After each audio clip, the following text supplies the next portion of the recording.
Are you considering moving to Columbia, South Carolina? Or Myrtle Beach? That's right. In this video, we're comparing the Columbia, Lexington, and Lake Murray area versus Myrtle Beach, Conway, Murrells Inlet, and so many more. As we compare the things that matter to you most, we're talking about the cost of living, crime, schools, and so much more as we compare Myrtle Beach versus Columbia, South Carolina. All right, so as we dive into this, while much of this comes down to a personal perspective, there are truly many things that separate the two. In this video, I'm going to directly compare them side by side by the things that you tell me matter most. So hopefully help you make a better decision of whether or not Columbia or Myrtle Beach is right for you. And of course, I understand that many of you are not considering specifically the city centers, right? In Columbia, you're considering areas like Lexington, Irmo, Blythewood, and so many more. And in Myrtle Beach, I hear about Conway, Murrells Inlet, North Myrtle Beach, and so many others. So I'll do my best to cover all aspects, not just the city center, as we compare Myrtle Beach versus Columbia. And of course, I'm not here to steer you in any type of way. I researched a ton of sites to give you the facts between the two so you can truly compare. But with that said, just for starters, I'll tell you our main reason. Because if you know me, we love the beach. And you'll see, they're kind of comparable. But in the end, it was hurricanes and traffic. It's the same problem we had with Charleston if you've watched any of my other videos. Guess I need to make a video about Charleston comparing. Either way, let's start with population. Give you kind of an idea of these areas. And I'm gonna break this down multiple ways because, you know, people say that comparing city centers versus metro areas versus counties can all be different. So let's talk about them as well as the densities of those areas. So as we know, South Carolina has been ranked as one of the top states people are relocating to. And Myrtle Beach tops this list as one of the top 10 areas people are moving to in the entire country. So we know this is on a lot of people's radar. And I just read a stat that Lexington right here in Columbia is ranked as one of the top towns people are moving to. All right, so let's get kicked off with the city center. So according to censusreporter.org, Myrtle Beach's city center has a population of 38,417, made up of 23.4 square miles. That brings in 1,540.1 people per square mile. The Columbia City Center population comes in at 139,343. It's made up of 137.8 square miles, which brings it to 1,011.1 people per square mile. And just for reference, Charleston City Center is 151,612, made up of 115 square miles, bringing it to 1,336.5 people per square mile. So in city centers, Columbia is less densely populated than all three. So in Myrtle Beach, the major counties are Horry County, coming in at 383,101 people per population, made up of 1,133.2 square miles, turns out to be 338.1 people per square mile. Georgetown County, the other county out here, comes in at 64,722, made up of 813.6 square miles, turns to be 78.2 people per square mile. In Columbia, the major counties are Richland, coming in at a population of 418,307, made up of 757.3 square miles, brings that to 556.7 people per square mile, and Lexington County as well, 304,797 people, made up of 699 square miles, brings it to 436 people per square mile. So county-wise, Myrtle Beach is less densely populated. Now let's talk about the metro areas. So Columbia metro area's population came in at 858,302 people, made up of 3,703.1 square miles. Brings it to 228.9 people per square mile. So the Myrtle Beach metro area population comes in at 536,165. It was once ranked as the top 2 and another year top 3 fastest growing metros in the entire country. And it's still right here in 2024 lands as number 11 fastest growing places in the United States. So this metro is made up of 1,983.4 square miles. Turns to be 270.3 people per square mile. So Columbia Metro is considered to be less densely populated, and while growing, has not hit the levels of growth that Myrtle Beach has seen thus far. All right, so let's talk the economy. between Myrtle Beach and Columbia, how do they compare? So I researched a ton of different sites and resources, try and get a really good comparison about the things that you typically ask me about when it comes to economy and of course the job market. So let's just start with available jobs. So I pulled this from Indeed and ZipRecruiter as they were quite a bit different. So Indeed showed in Columbia there was about 6,502 jobs available in a 35-mile radius. Myrtle Beach showed 4,047 jobs in a 35-mile radius.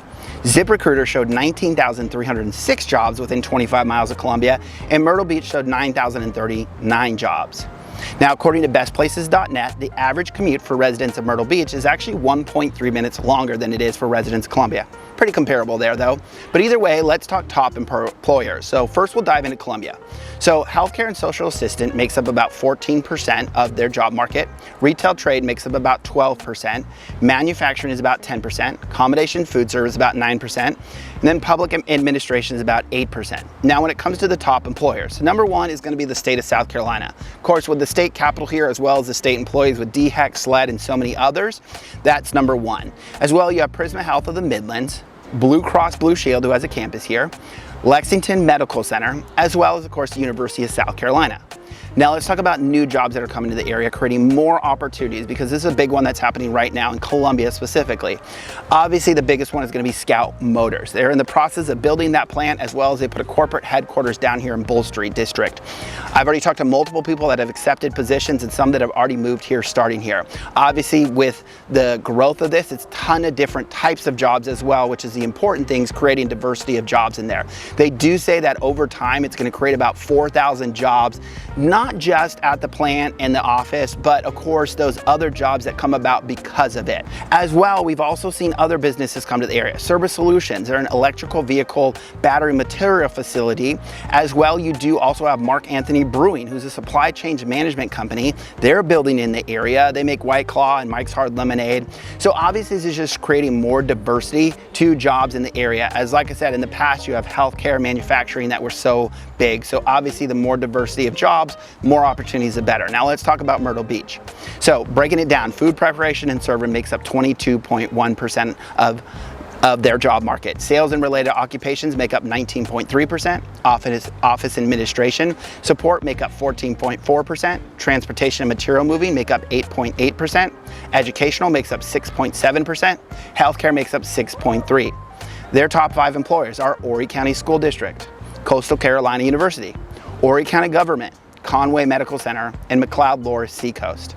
The top industries in Myrtle Beach are considered aerospace, manufacturing, technology, healthcare, retail, agricultural, and tourism.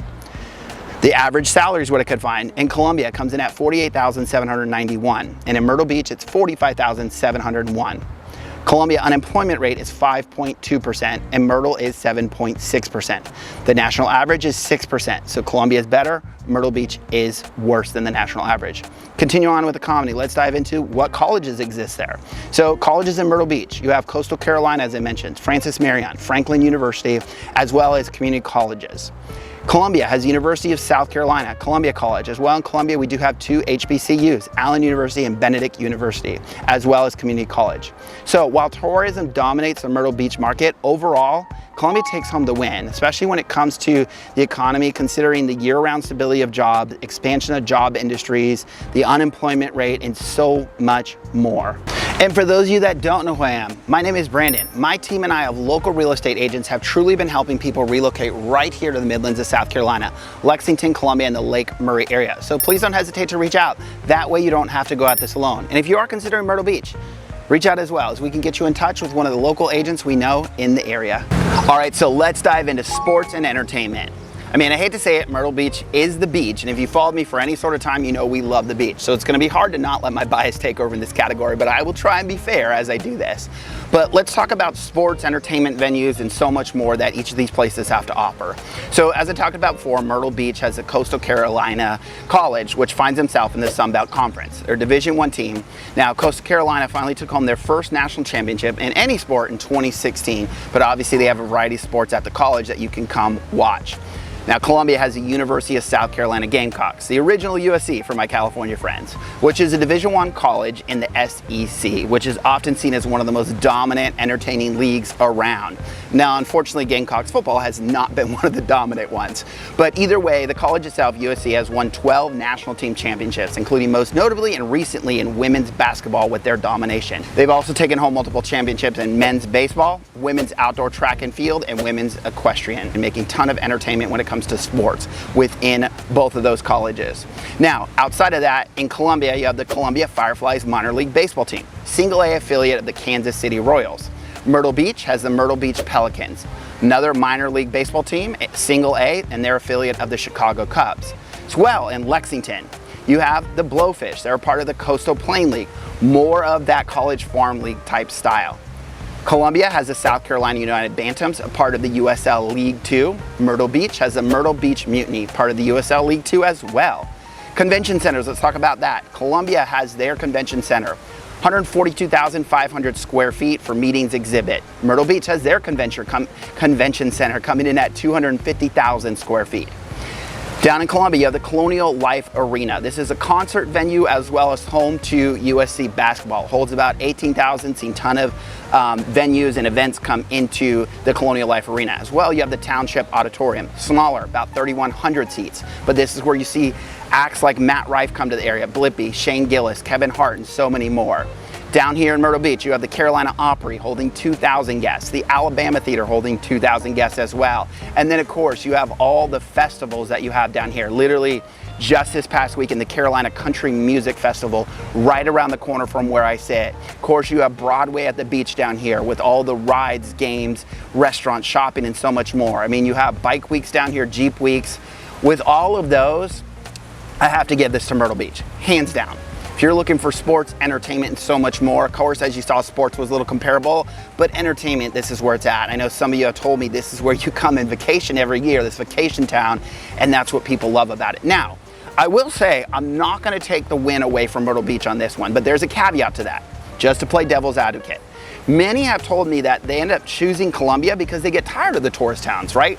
I mean, I personally know people that live out in Murrells Inlet, in the Myrtle Beach area, and they say they can't stand it here in June, July, or August. Yet it's their favorite place to be every other time of the year, right? The constant traffic, events, festivals, and so much more just get old when you're trying to go out to dinner with your family and you have to wait an hour-long line just to get seated, all these types of things that they just get tired of. And again, I get it. We go camping every year here in Myrtle Beach, but we intentionally find ourselves here in October when the weather's milder, the crowds are gone. We can go over to the Pier Park and not have to wait in all these lines. You don't have to wait forever at a restaurant, and you can truly enjoy the place without all the stress. Again, Myrtle Beach hands down win this, but I know some people are looking to get away from those vacation towns. All right, let's talk about schools. So according to niche.com, the #2 rated school district in South Carolina is the Lexington-Richland School District 5, found in the Columbia area. #4 ranked school district in the state is Lexington County School District 1, also in the Columbia area.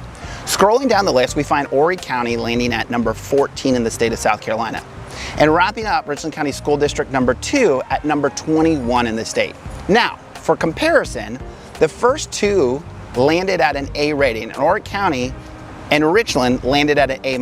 So not that much of a drastic difference in comparison. Now with that said, diving in further, when you head to greatschools.org and try and break down individual high schools, you'll find HCS, Early College High School in Conway, ranked as one of the top schools in the entire state, following shortly behind by Spring Hill High School in Chapin, South Carolina. Now, for those not familiar with the area, understand that these are not traditional high schools. While they are public, there's a minimum requirement to be able to attend the schools.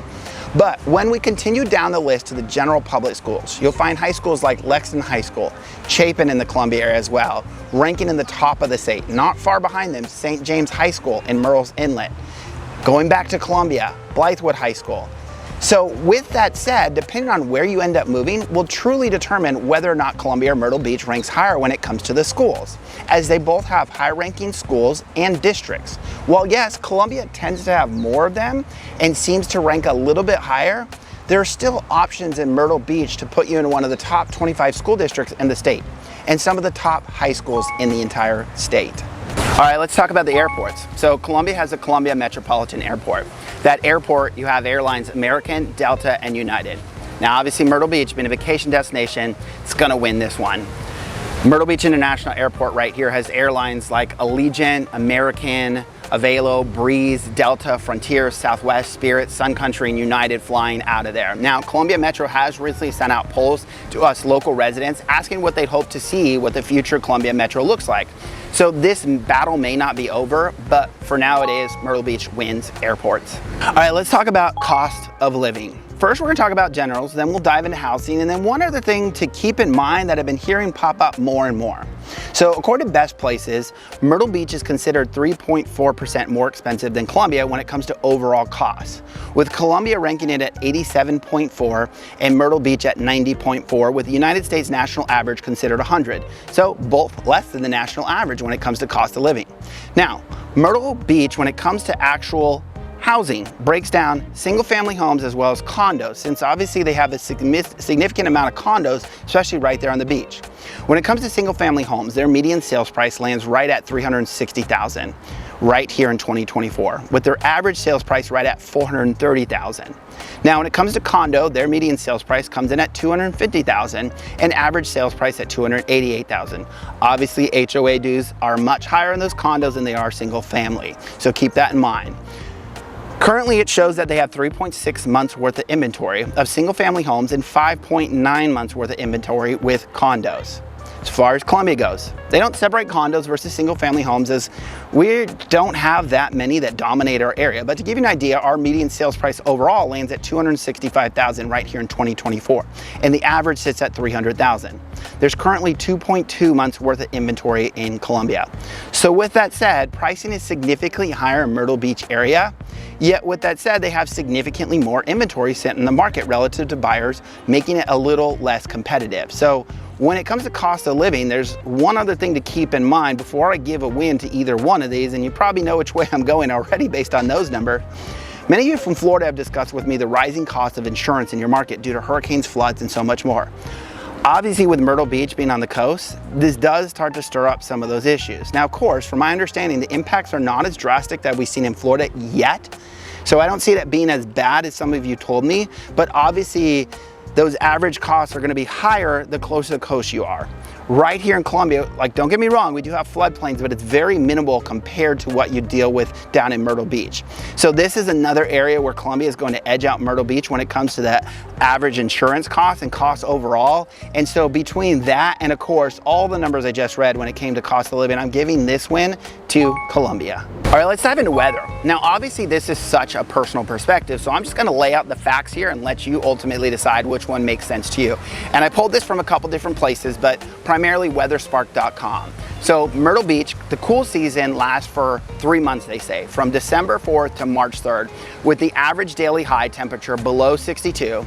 The coldest month of the year, though, is January in Myrtle Beach, with the average low of 40 and the high of 56. Now, Columbia, the cool season lasts for 3 months, from November 27th to February 26th, with an average daily temperature below 63. The coldest month of the year in Columbia is January, with an average low of 37 degrees and a high of 56. Myrtle Beach, the hot season, which y'all care about the most, that humidity and heat, right? It lasts for 3.7 months, from May 29th to September 20th, with an average daily high temperature above 81 degrees. The hottest month of the year in Myrtle Beach is July, with an average high of 87 and low of 74. Columbia, the hot season lasts for 3.7 months, from May 23rd to September 14th, with an average daily high above 85 degrees. Hottest month of the year in Columbia is July, with an average high of 92 degrees and a low of 73. So let's just be real. They're both hot, they're both humid. And one thing I've noticed here on the East Coast, you don't get as much of the relief being in these beach towns like we did on the West Coast, where the temperature significantly dropped. Now, you do have days like today where you get this nice breeze blowing through that helps, but still hot and humid in both the environment. Let's talk about rain though, because rain is a lot here in the South, but let's compare. So Myrtle Beach gets 52 inches of rain per year. Average is 38 inches in the United States. Columbia gets 46 inches of rain, so a little bit more rain here in Myrtle Beach. Both Columbia and Myrtle Beach both say they average about an inch of snow per year, so not gonna be as much of a worry for those people coming from up north. You can leave your snow shovels at home, but yeah, it does still happen out here on the coast, on the East Coast. Now, when it comes to weather, there is one thing that I talked about earlier that edges people away from Myrtle Beach and edged us away as well. hurricanes. Obviously, being on the coast makes them way more prone to hurricanes. To give you an idea, going back, Hurricane Ian, Hurricane Isaiah, Hurricane Dorian, Hurricane Florence, Hurricane Matthew, Hurricane Bonnie, Hurricane Fran, Hurricane Bertha, all the way back to 1989 with Hurricane Hugo, have at some point come here through Myrtle Beach as some level of hurricane. Now, of course, Columbia isn't free and clear from hurricanes, but obviously the chances are far less. And typically by the time they hit Columbia, they're downgraded to tropical storms. But going back in history, 1989, Hurricane Hugo, as I mentioned earlier, came straight into South Carolina, all the way up to Charlotte, North Carolina and beyond, still tracking as a Category 2, downgrading to a 1 as it went through the mids of the South Carolina. So again, neither area is safe from them, I guess the best way to put it, but obviously being on the coast, you're more prone to those hurricanes. All right, now let's talk about crime. And look, I'm not trying to be biased here or steer you in any single direction, so I tried to use a couple different resources to help you with this. But of course, you need to do your own research on your own, as you can break down most of these areas, not only by the metro areas, to different towns, and on even some sites, different neighborhoods, even by the type of crime that you're seeing in the area. And of course, my favorite, go talk to the neighbors, right? As I've often found that some of the general areas that have the mall in it, or right, Myrtle Beach, you have hotel and bar rows, you just tend to get crime there more because of those. But when you dive into the neighborhoods specifically, they may not deal with it as much. But either way, let's dive into this a little bit further. And some of this may be alarming in the forefront, but again, I'll break this down to more local areas later on. So again, don't jump away as soon as I start reading these. So according to Best Places, on a scale of 1 being low crime to 100 being high crime, when it comes to violent crime, Columbia ranks 39.5. Myrtle Beach ranks 76.3, both sitting above the national average of 22.7. When it comes to property crime, Columbia ranks 76 and Myrtle Beach ranks 97.1, with the national average being at 35.4. Again, both ranking worse than the national average. Now, according to Neighborhood Scout, Columbia is ranked 3, which means it's safer than 3% of U.S. neighborhoods. The crime rate per 1,000 residents is 48.55. Myrtle Beach is ranked safer than 1% of U.S. cities, with overall crime rates at 76.53 per 1,000 residents. Chances of being a victim of a violent crime is 1 in 142 in Columbia. Property crime is 1 in 24. Chances of being a victim of a property crime in Myrtle Beach is 1 in 15, and chance of being a victim of violent crime is 1 in 100 in Myrtle Beach. Now, right, you'll assume I'd say Columbia wins this, and they both suck when it comes to this, right? But again, I know most of you aren't planning on living in those main areas of Columbia or even Myrtle Beach, right? You're talking about the outskirts. You're talking about Northeast Columbia, Lexington, Blythewood, Chapin, and so many more. In Myrtle Beach, you're talking about Conway, North Myrtle, Murrells Inlet, and all these others, right? And to give you an idea, for instance, Conway is improving based off those prior numbers to safer than 9%. Murrells Inlet is safer than 27% down in Myrtle Beach, where Lexington improves to safer than 24% of U.S. cities. Blythewood safer than 33% of U.S. cities. So in the end, you'll have to research the exact towns you're considering, because as you see, these numbers increase. I mean, recently there was a site that came out that ranked Lexington right here in the Midlands as the #2 city right here in South Carolina. Now, part of that was based off the dining scene, restaurant options, unemployment rates, but it said it has the 6th lowest crime rate with fewer than 20 crimes per capita, according to Neighborhood Scout. So again, that's why in the end, I'm gonna call this one a tie also, because even while this seems alarming, as you dive into those local areas, it improves so much more. So depending on where specifically you land is gonna depend on how that crime ranks on Columbia versus Myrtle Beach. And as a bonus, if you're like us and you absolutely love the water, but you're still one lotto ticket away from affording those multi-million-dollar homes on the beach in Myrtle Beach, you wanna check out Lake Murray right here in the Midlands of South Carolina. This 50,000 acre play place scratches the itch for a lot of people, especially because you have homes in lake neighborhoods from 200,000 up to homes on the lake for 3 million. So a wide variety of pricing without all the sharks and gators. So you wanna check out Lake Murray here in the Midlands of South Carolina.